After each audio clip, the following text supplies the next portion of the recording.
This podcast is sponsored by nobody. Hey dudes, welcome to Splat from the Past, the only 80s themed horror sci-fi show where things can get totally radical. Now today I will be welcoming the multi-talented, the dynamic Charles Dennis. Charles, where do I begin?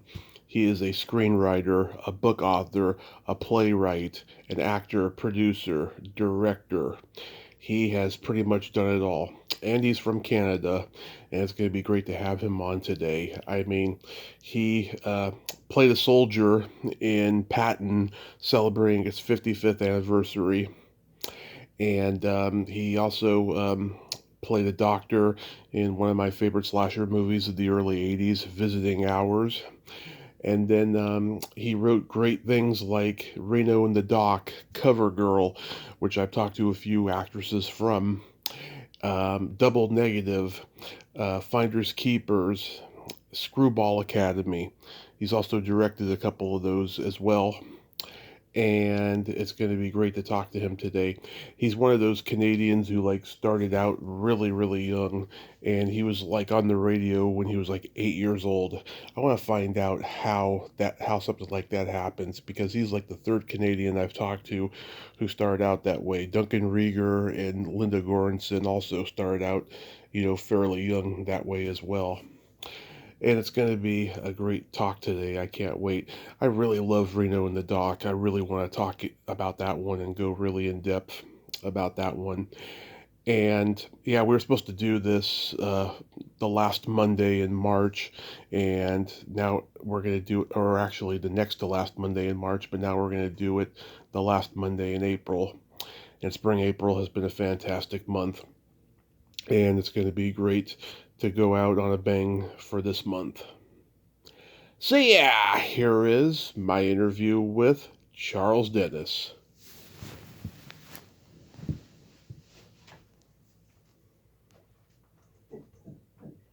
Hey Charles, welcome to the show, sir. How are you today?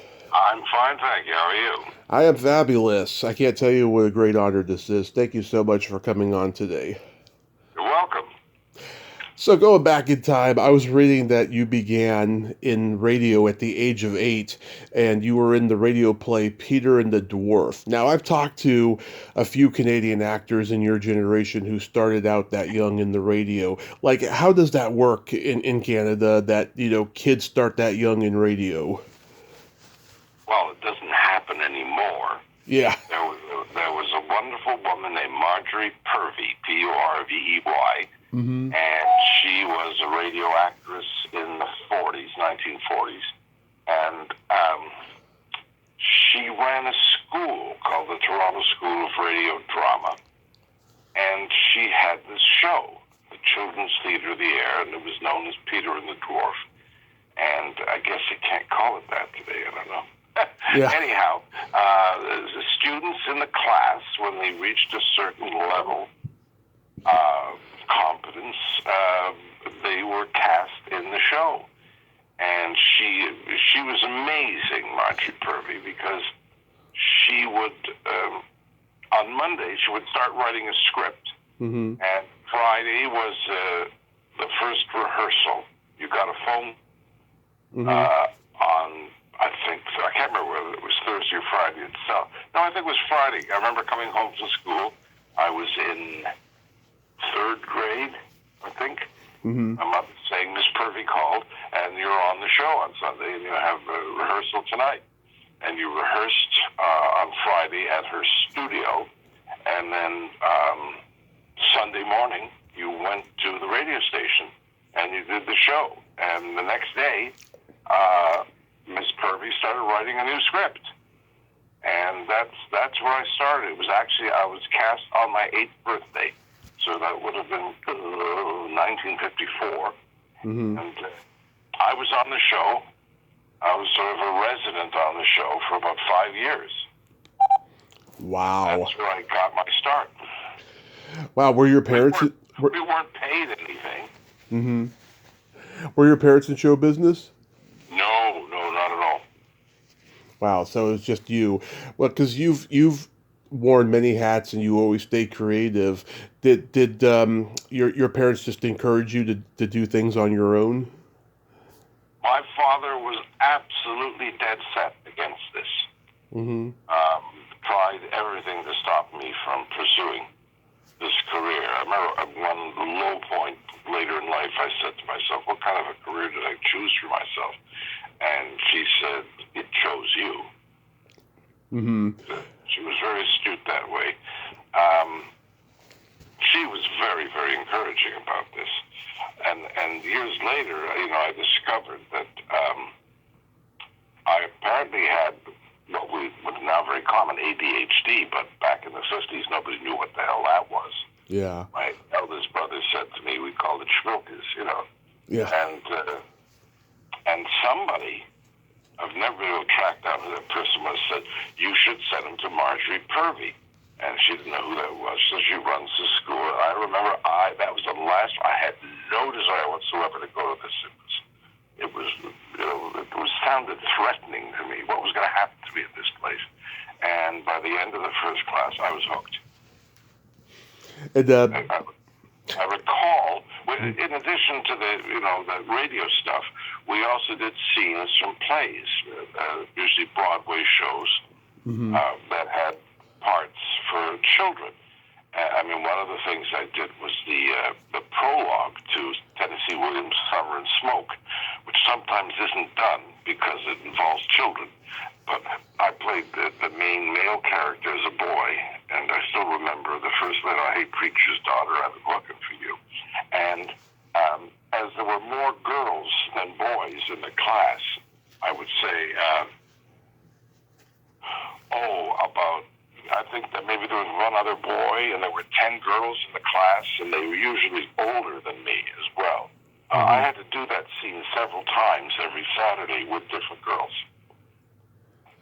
Nice. Another one we did was a scene from Tomorrow the World, which is an all but forgotten play, which was also a movie. It's very frightening about a family in the States during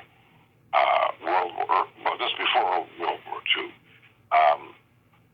The sister of the male character had married a German, and she had died in Germany, and they're trying to bring her little boy over to the States. And the kid arrives, and he's a Hitler Youth. It was an amazing play, and I did a scene from that many, many times. And were you always writing? No, the writing did not start. Well, actually, and again, I have no idea where this came from. As I told you, nobody in my family at that time had any acting background. Interestingly, my mother was one of 9 children, and there was a heavy musical gene in the family, and almost all one child of one of the siblings had a very musically talented child, not acting and certainly not writing. But when I was 7, I had my tonsils removed, which doesn't seem to happen anymore now. Yeah. But back then, everybody got their tonsils out. And one of the gifts from my cousin Cookie was this picture book of Walt Disney's animated feature, Peter Pan. Yeah. And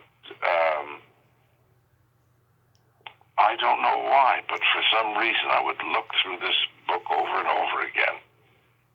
And I decided that I was going to produce my own version of this. Now, I'd never seen a play. I don't think I even knew what a theater was. But in our house in Toronto, we had, in the backyard, there were steps leading up to a room. And I got all the kids in the neighborhood to play the parts. And I don't think we had much of an audience because everybody in the neighborhood was in it. Yeah. And I continue to do this, and I still do.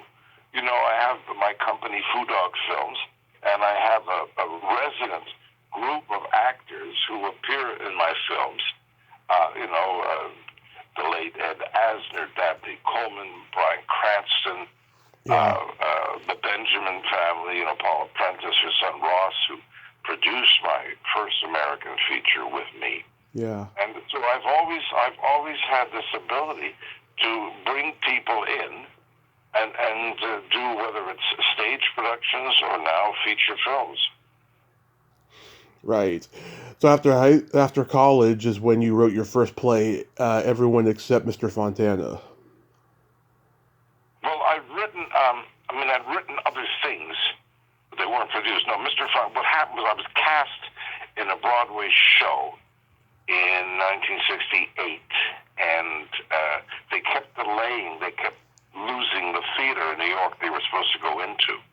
And it was a play called But Seriously, and it was written by Julius Epstein, one of the famous Epstein twins who wrote Casablanca and many other Warner Brothers pictures. And so I kept thinking, geez, I got to do something while I'm waiting, and I thought, well, I want to keep my hand in with acting. When I was at University of Toronto, I was head of the University College Players Guild, so I was able to, produce plays there. And so I had these ideas for 3 one-act plays. I think I had just seen Plaza Suite in New York when it opened. And, the writing, yes. Well, I started to work for the Toronto Telegram when I was still in high school. Mm-hmm. Because, you were saying that you're a walking encyclopedia. I was the walking encyclopedia before you. Yeah. And I was able to actually make money while I was in high school writing for the Toronto Telegram, which is now defunct. It sort of resurrected itself as the Toronto Sun. And so I used to fly to New York all the time and interview actors in Broadway shows, TV series, etc. So that's really where I learned to write. I learned to write fast, because if I went to see a play, the review had to be in the next day. Nobody knew how old I was. I remember somebody writing a very angry letter to the editor saying, that old man Dennis has got to stop reviewing shows. And I think I was 17. So that's where the writing act. I've been paid to write now for 60 years, Mm-hmm. which is nice. But my first love was always acting. But now I would say if I had to, give up everything, I wouldn't give up directing film or video or whatever we call it now. And the fact that I made my first feature last year on the phone. Mm-hmm. Is an amazing thing. You play a soldier in Patton. Like, how did you come to be cast in that? I was living. What happened was that play in New York. The reason I got the play was there was another boy who was cast in it, and then there was some conflict of dates. He wasn't able to do it, so I got the part. And I remember I was at a dinner party at John Vernon's house in Los Angeles, and there was a man there named Charles Aidman, and he was going to direct the play on Broadway. And at the end of the dinner, he took me aside. He said, I understand that in addition to being a writer, you're also an actor. I'm doing this play. I said, I know. He said, I'd like you to be in it. I said, well, when can I read? He said, you don't have to read for me. You're perfect. He said, but can you go to New York and meet the producers? And that's a long story. Anyhow, I sat up all night studying this incredible monologue that Julius Epstein had written. I thought, what a great part for a kid. And I read about 2 lines for the producer, and he stopped, and he turned to the casting lady, Madeline Guilford. He said, it's okay with me. I said, fine. We'll let you know. And I said, that's it. What happened to the callbacks? What happened to... No, this whole thing was ridiculously easy. And unfortunately, the boy they cast originally came back. And so they asked me if I would understudy him. And I said, sure. It was New York, great. But then they called a week later and said, we can't afford for you just to understudy. You have to be an assistant stage manager. And I thought, no, I did that, when I was 16 at Red Barn Theatre in Canada. I said, I want to do that again. So that was the end of it. Then the boy, whose name was Richard Dreyfuss, went on. But the show folded after 10 performances. So I didn't really miss out on anything except making my Broadway debut. But I found myself on New Year's Eve, 68, becoming 69, wondering, well, what am I going to do? I can't go back to the States because the Vietnam War was still on, and I'd already gotten in trouble for being on the dating game, which is a whole other story. Really? So I went, my best friend looked to the London School of Economics, and he was pushing me to come over and, go to London. And I did, and I ended up staying there for 6 years.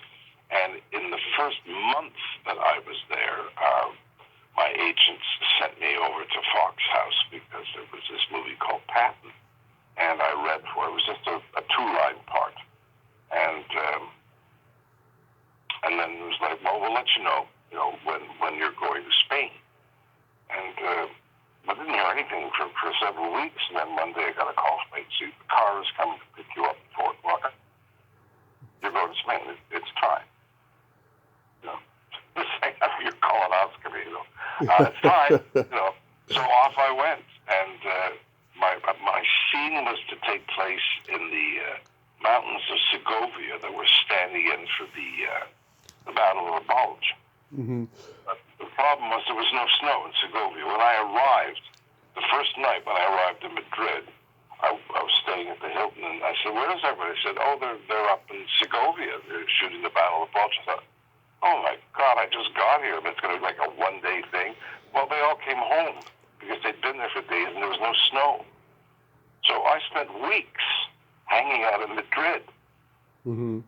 And I had this line, it's the Third Army, he did it, old George, he did it. And I remember the producer, every time he saw me, he'd say my line. Yeah. And it became a running gag. Everybody in the crew would say my line. I thought, oh, God. And then I got a call from the production office that George Scott was ill. Mm-hmm. And he was in almost every scene in the movie, and they had to find something else to shoot. So we were going through a script going, is there some scene he's not in? They said, yeah, there's a scene in a bar, but we're not supposed to shoot that for another 2 months. So they ended up paying off the actors who they had cast. Mm-hmm. And I ended up doing this scene, which unfortunately was cut from the final film. It was a wonderful scene. Mm-hmm. Was George C. Scott as intimidating as they say he was? George C. Scott was a raging alcoholic. Yeah. And a friend of mine who was one of my first mentors, a wonderful actor named Larry Dobkin, was in the movie. And George respected Larry because he had directed some TV show earlier in his career. And Larry got a phone call from George's manager saying, George has vanished. You got to find him. Mm-hmm. So Larry and I went out, and we were going to all these off-limits bars, that the American soldiers weren't allowed to go to. And we finally found him in a bar in Madrid. And first we just heard him. And we saw there were about 8 black servicemen surrounding somebody. And it was George, and he was bellowing at them, don't give me this pity, the poor nigger shit. Yeah. The irony is about 6 months earlier, I had interviewed him. I'd gone down to New York to do a cover story on George and his then-wife, Colleen Dewhurst. And Colleen couldn't have been nicer or sweeter. And we got to talking, and I had written this play about John Barrymore. And she said, you must send it to George. George is obsessed with Barrymore. And this was before Xerox machines, so I had the script, and I had a carbon copy. Mm-hmm. And I was going to New York almost every other week, so the next time I brought a script out, and I put it in George Scott's hands, and he grunted at me. And he was doing Plaza Suite at the time. Mm-hmm. I went back 2 or 3 weeks later, went backstage, and he said, I lost the script. You got another copy? So I brought the only other copy, which he then lost again. And when I arrived in Madrid, I walked into George's dressing room. When he looked up in the mirror and he saw me, he said, I can't find the script. I said, that's not why I'm here. I'm actually acting in the movie, which he found absolutely hysterical.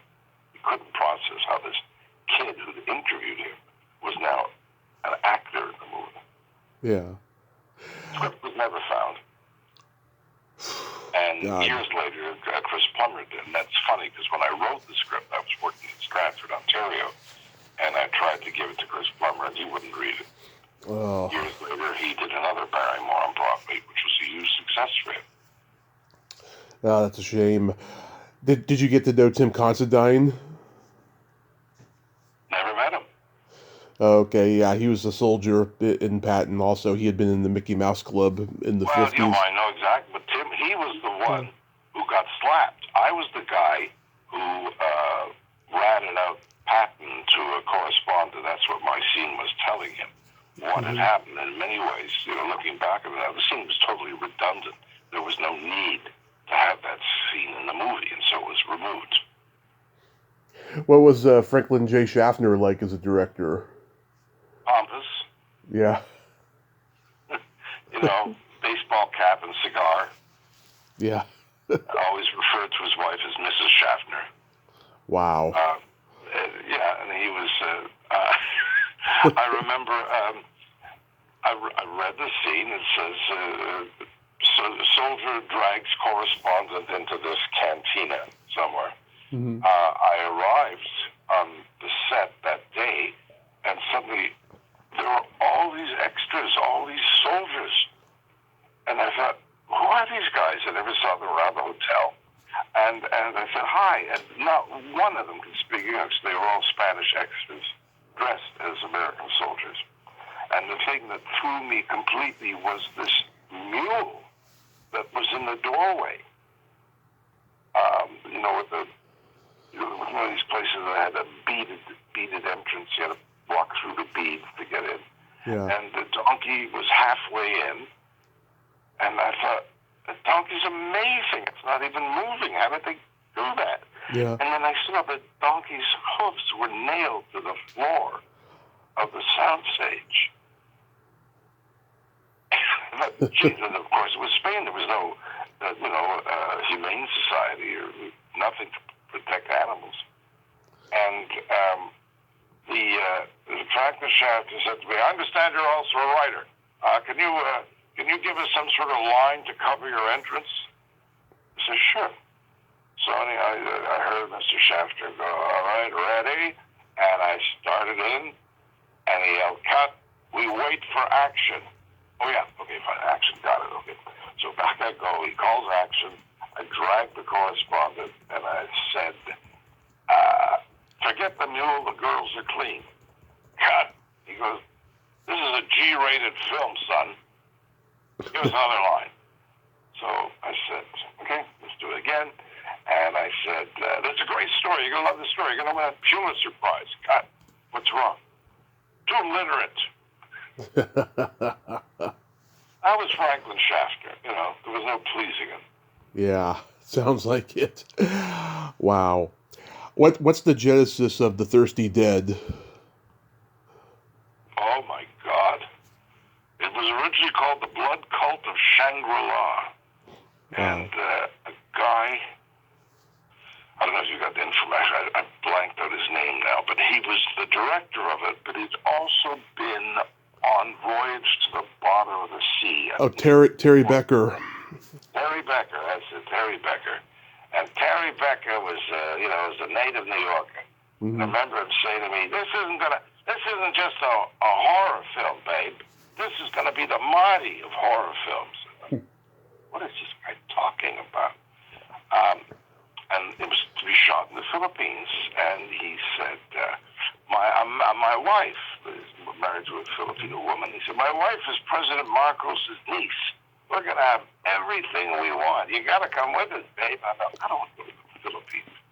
And I remember several months later watching the news on TV, and there was President Marcos up on a platform with his wife, and some guy running up from the crowd with a machete trying to kill him.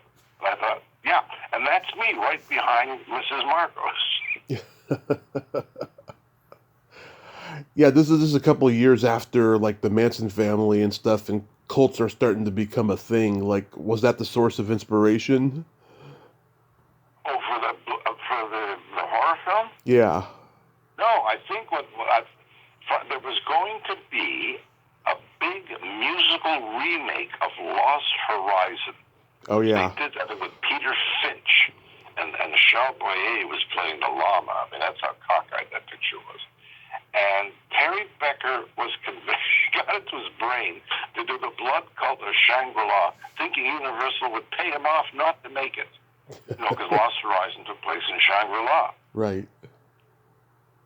And then when he realized, no, he went ahead with the movie. I've never gotten past the first 2 minutes of it. I found it in a remainder bin somewhere. Yeah, I saw it on YouTube.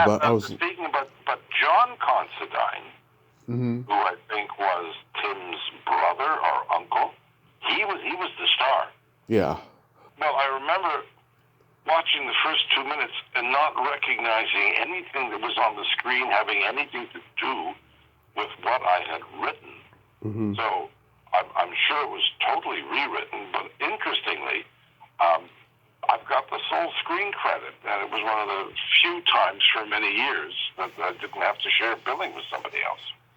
Interesting. Thanks a lot, Terry. Yeah. How did you come to be one of the writers for the Jane Mansfield story?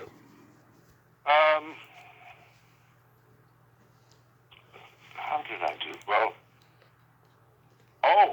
there was a lovely woman named Doni Nelson who had been the story editor at MGM, Mm-hmm. and she then went to work for this woman, Joanna Lee, who did a lot of TV movies and was also one of the female leads in Plan 9 from Outer Space. Claim to fame. Ed Wood. And, yeah, exactly. But she was there was a female alien or something, and I think Doni must have recommended me to Joanna. No, sorry. I think I did the Mirror first, Mm-hmm. Joanna. And then, that's right. And then I got on the list. I was on the list at CBS. In those days, once you got a gig with one of these people, you delivered, you became a go-to guy. So that was it. That was my second feature. And Peter Frankovich, Mm-hmm. Mike Frankovich, ran Columbia Pictures for a long time. He took a shine to me, so he was always bringing me in to do rewrites. What did you think about the casting of Lonnie Anderson and Arnold Schwarzenegger? I'm trying to remember if I knew who Arnold Schwarzenegger was, because it really was his first major role. It was before Conan and any of those things. And Lonnie Anderson, well, she was the star of a WKRP, so that was a CBS. That was their show, just like the old days with studios. You put people in from your other shows into those TV movies. Right. Again, I don't think I've ever seen all of it. I have. It's kind of funny just to see Arnold play Hargitay in that role, But then again, he was coming off of being, Mr. Olympia and all that stuff. So it's kind of like a in the moment cash grab for the studio, Well, hadn't he done The Long Goodbye by then? Was Arnold in The Long Goodbye? Oh yes, he's in it under the name Arnold Strong. That's right, he is. No, he had done Stay Hungry, and he had done like Scavenger Hunt and The Villain with Kirk Douglas. But yeah, he hadn't, been a breakout action star yet with Conan. Wow. So Stay Hungry was before Jane Mansfield? Yeah, that was in '76. Right. Yeah. So again, I met years later. My friend Margot Kidder was doing Burke's Law, and I went to have lunch with her, and Lonnie Anderson was in the cast, and so I went up and I introduced myself. One of the many times that you tell somebody that you wrote something they were in, it was like, whatever. I don't want to sound like J.D. Vance, you never thanked us, but yeah, he's like, okay, fine. How about, The worst person like that was Brian Dennehy. oh yeah? Who just he was a monster. But I had written a novel called The Next to Last Train Ride, which was shot as such, but at the last minute they changed the title to Finders Keepers. And Brian Dennehy was on the call sheet. The same year after he did it, I was at the gym on Santa Monica Boulevard, and he was being brought through by somebody showing him all the amenities to see if he wanted to sign up. And I said, "Hi, I wrote the screenplay of Finders Keepers. Good for you."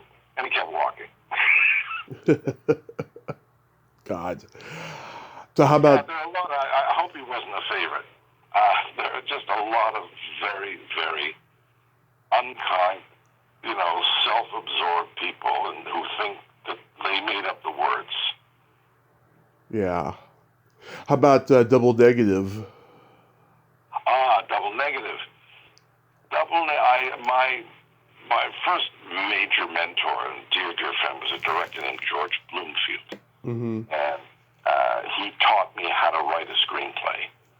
And he was a wonderful, wonderful man, and he directed that. And what happened was, that was one of the tax shelter movies. There was a period in the 1980s when, to get the Canadian film industry going, they set up this tax shelter, which you bought a certain amount of units in a film, but it was like going on bail. Your bail is $50,000, but you only have to put $5,000 down. And it was the same thing with the tax shelter. You put down a percentage of what your pledge was. Someday it was going to come due, like Mr. Scratch and Devil and Daniel Webster. You're going to have to pay. But there was this one Double Negative, and Susan Clark, and you had to do principal photography had to be started by December 31st of that year. I mean, you could shoot for another 2 months into the next year, but you had to start it before the end of the year.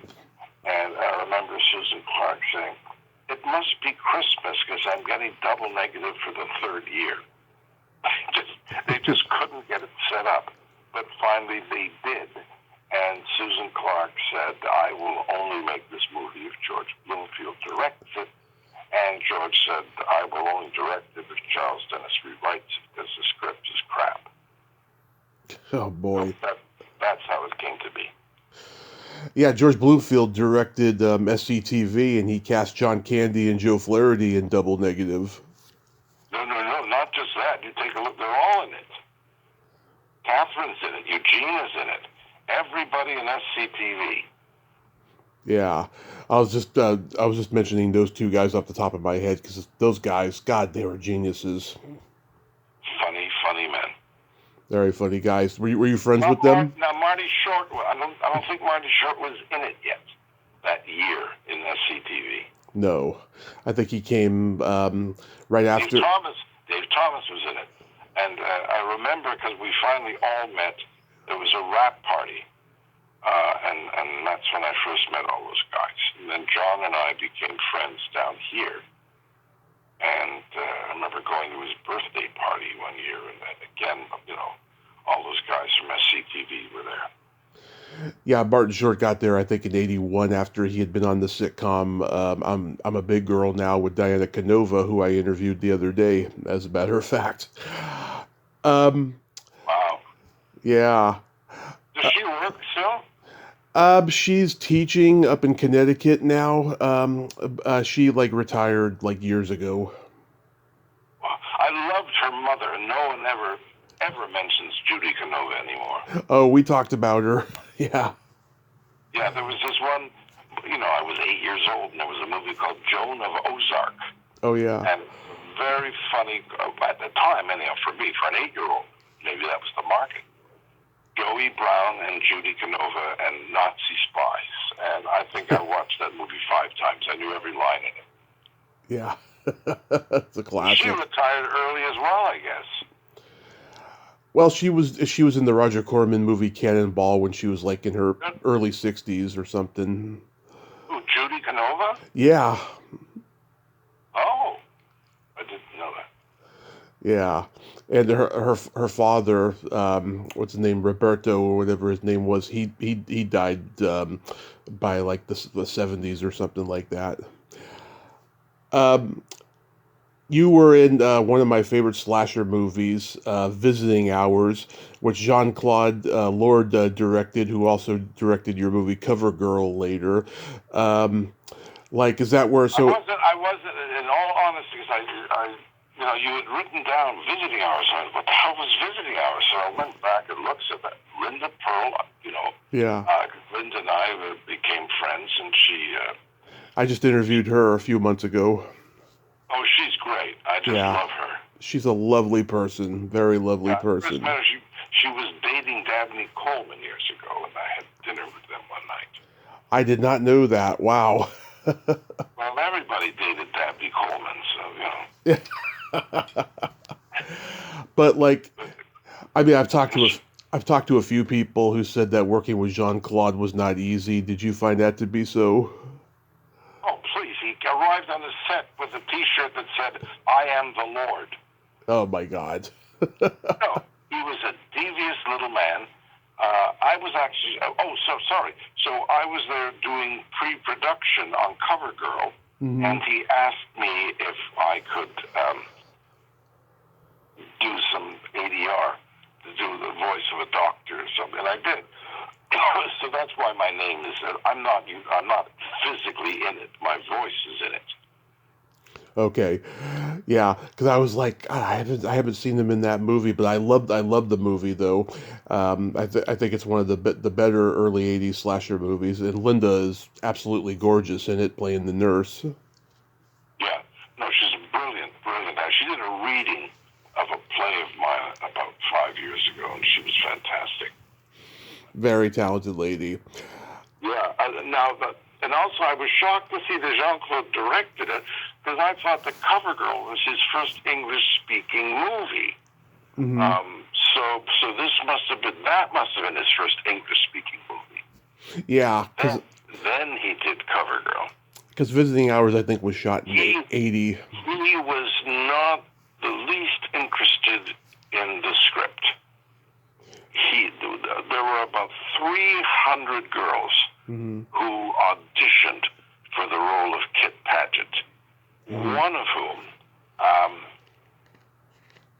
today's the day you're ahead of me with the walking encyclopedia.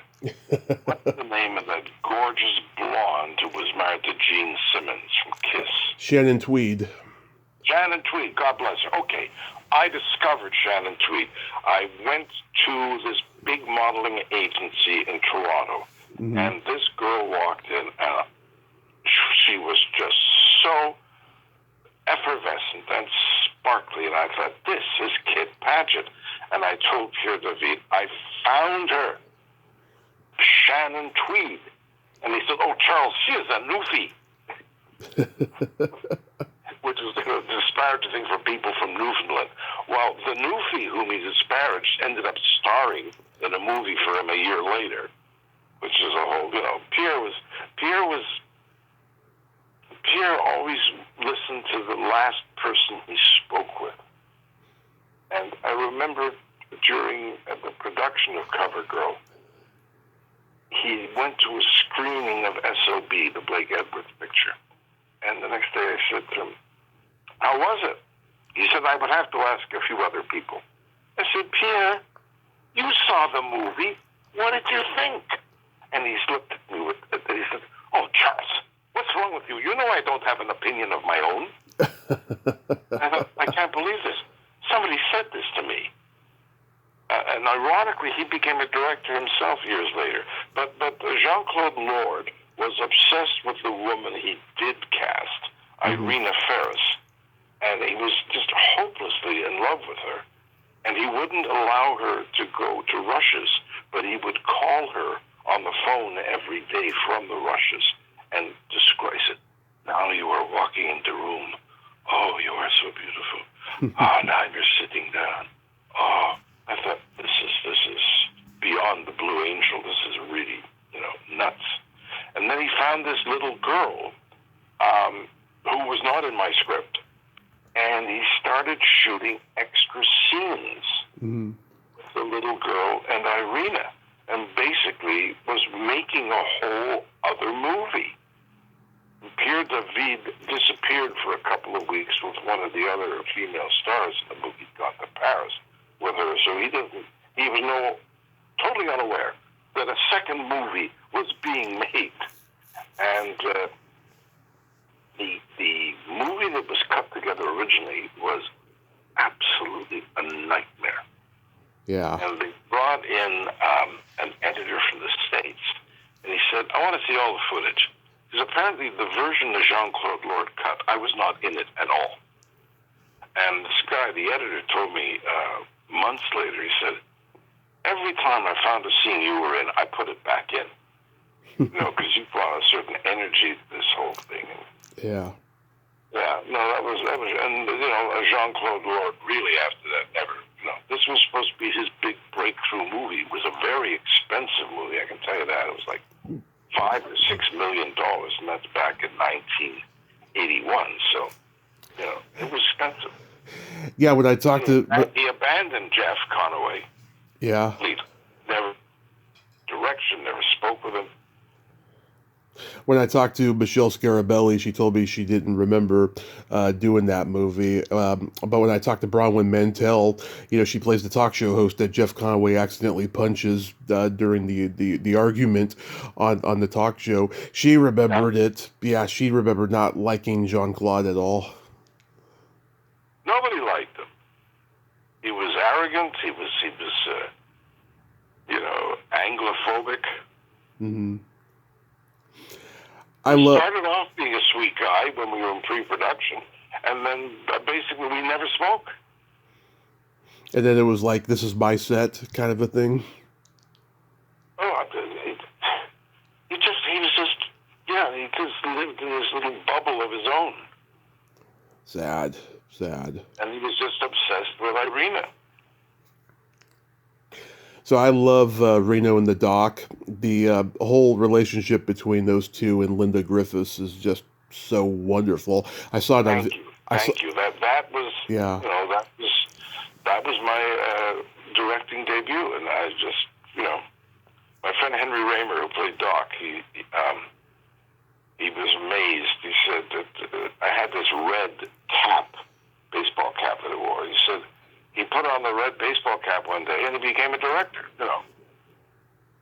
But it was interesting when we did Covergirl, and Pierre David said to me, you will cast the men and I will cast the women. So I had all my buddies from Stratford, and Colin Fox was in it, and he arrived one afternoon, and I said, come see Rushes. So he came along to Rushes, and he was watching me in a couple of scenes, and he said, you figured it out. I said, what? All those years, all those movies, you figured out how to act on film. And it's true. It's just, so it was the same thing with directing.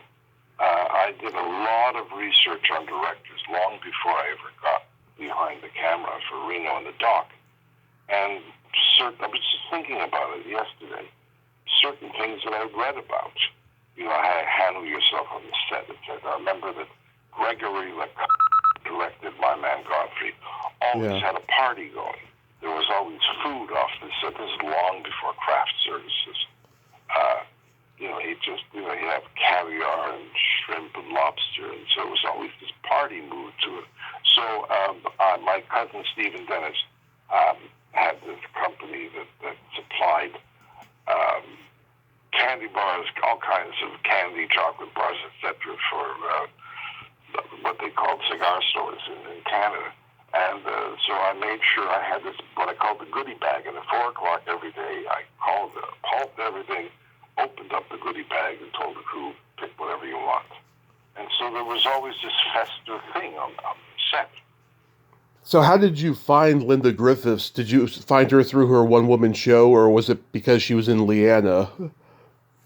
I found her because Ken Welsh, who played Reno, had a wonderful mini-series called Empire, which was the saga of this industrialist in Canada. And he did an episode with Linda, and she was very good in it.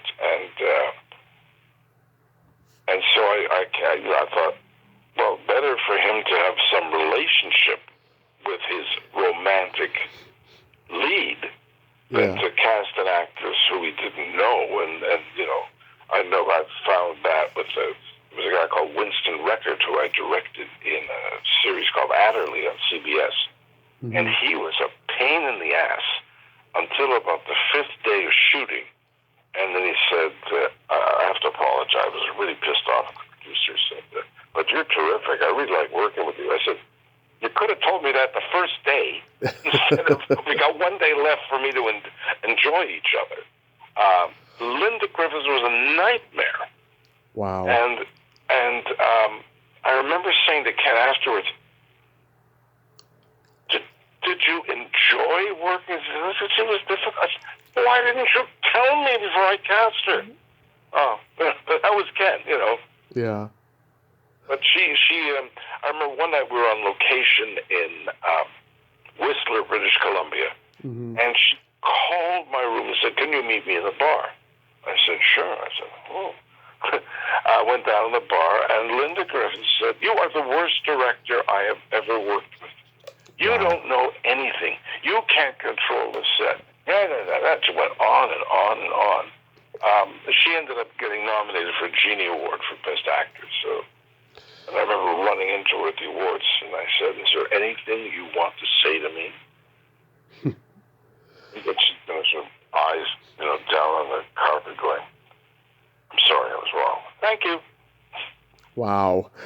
I would have never thought of her to be a diva, because I loved her in Leanna. I thought that was a great performance. Well, that was the other thing. I mean, there she was, having her breasts kissed and whatever by some other woman. Yeah. And then she made it quite clear that she wasn't going to take her clothes off at all in our picture. Wow. I mean, the love scenes with her, she's wearing a shirt in bed.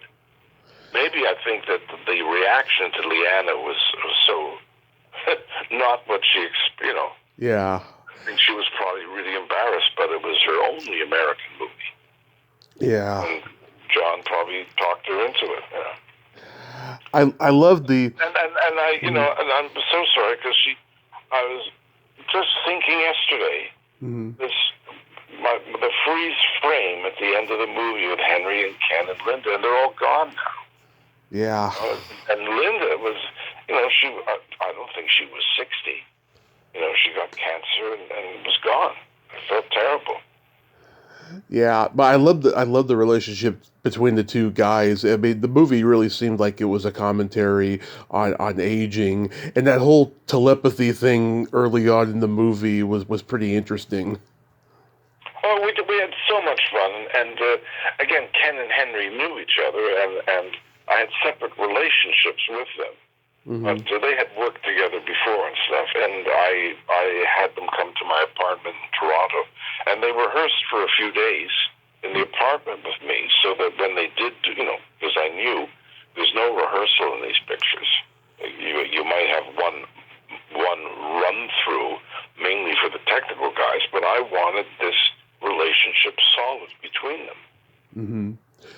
And Henry was the king of voiceovers in Canada. And when he acted on screen, he assumed this voice that was not the guy I knew. He'd get this deep voice, and I remember the first day that we were rehearsing, and I stopped and I said, why are you talking like that? So what? But that's not you. Why are you talking like that? He goes, and God bless him, he said, because I'm insecure. And I said, well, it's me, and it's Ken, so just be you.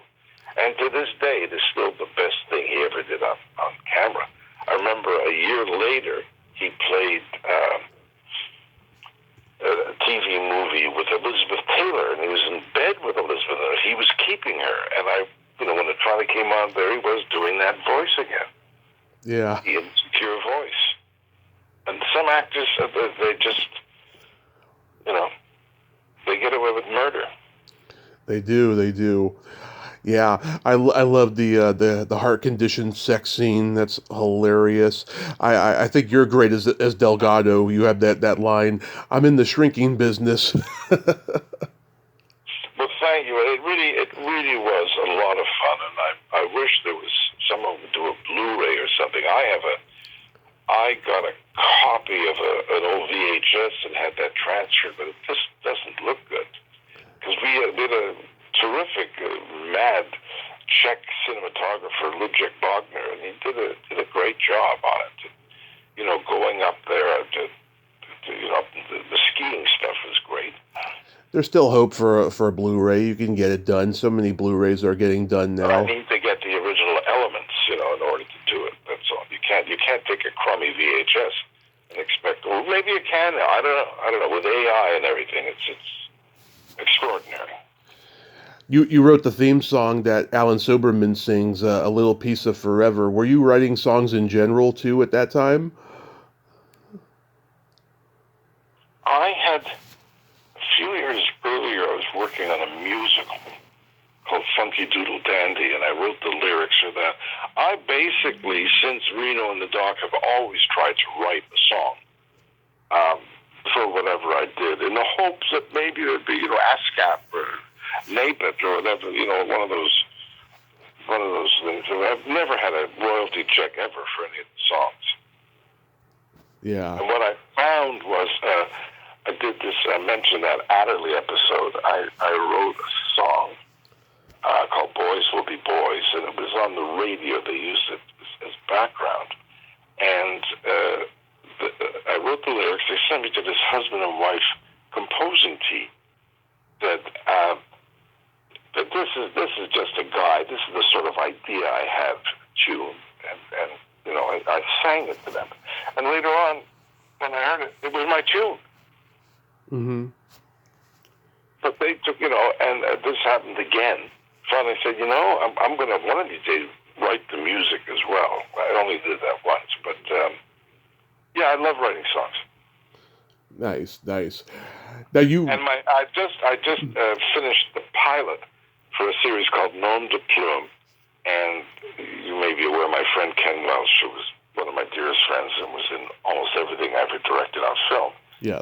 He passed away 2 years ago, and his son Devin is a brilliant composer and performer, and he did the music for Nom de Plume. Nice. Yeah. Now you wrote this book called the Next to Last Train Ride, which got adapted into Finders Keepers. What happened with that whole thing?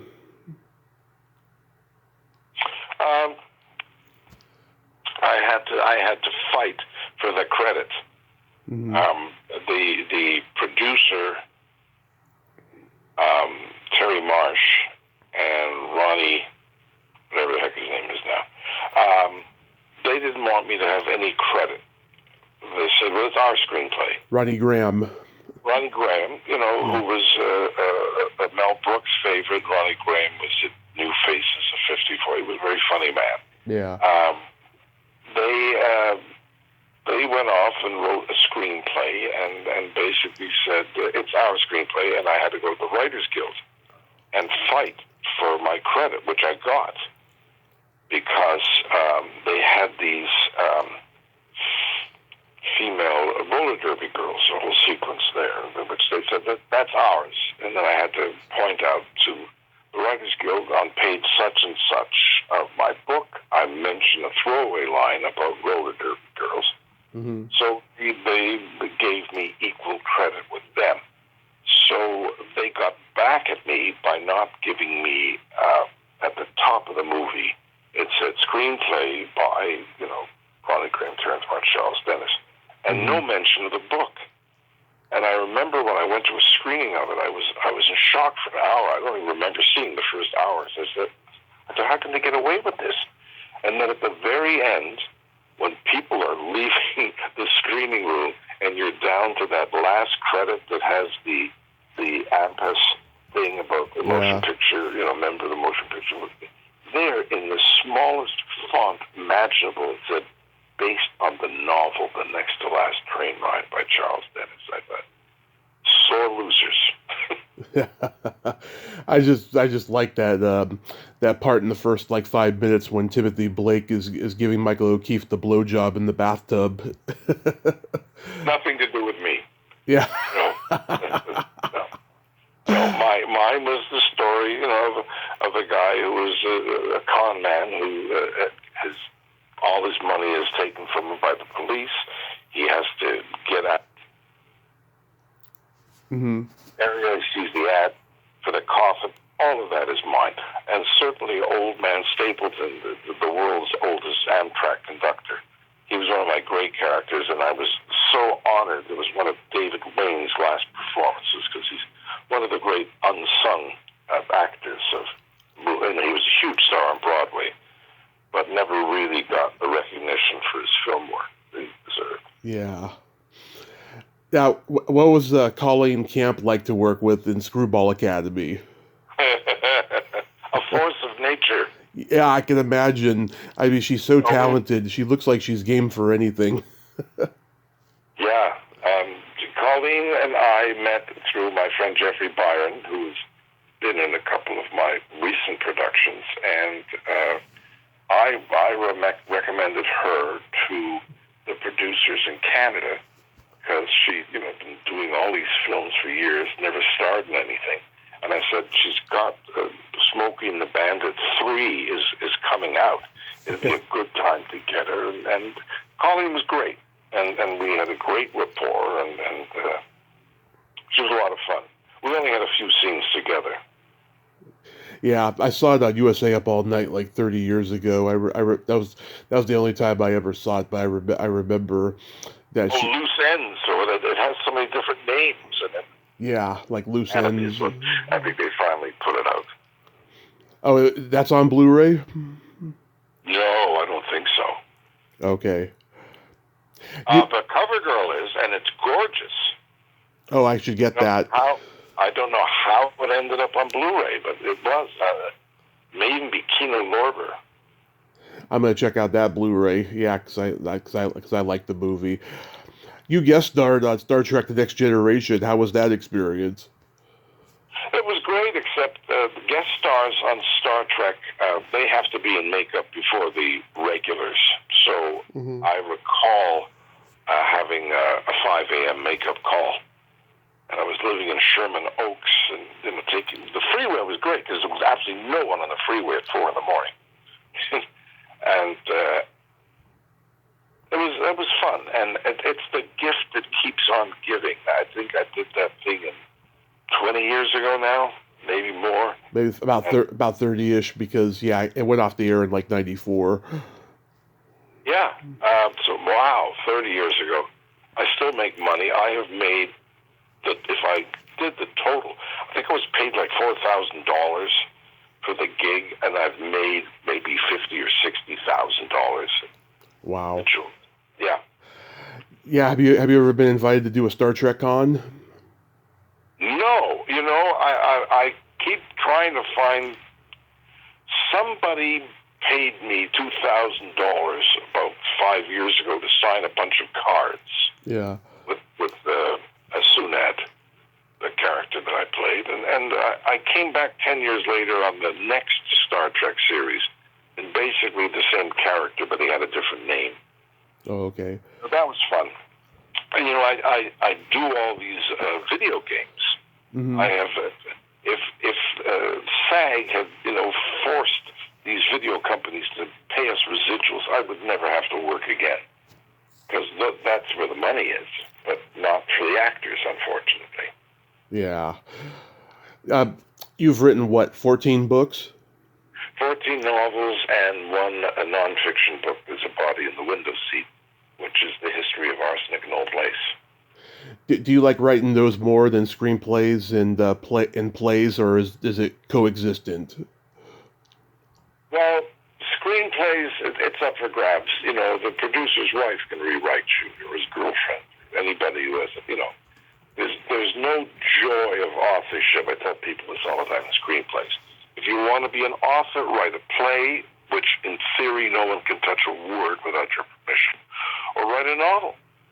So, that's been my pleasure, writing. But it's a solitary business, and I'm just not a solitary guy. Mm-hmm. Do you have anything upcoming you're working on?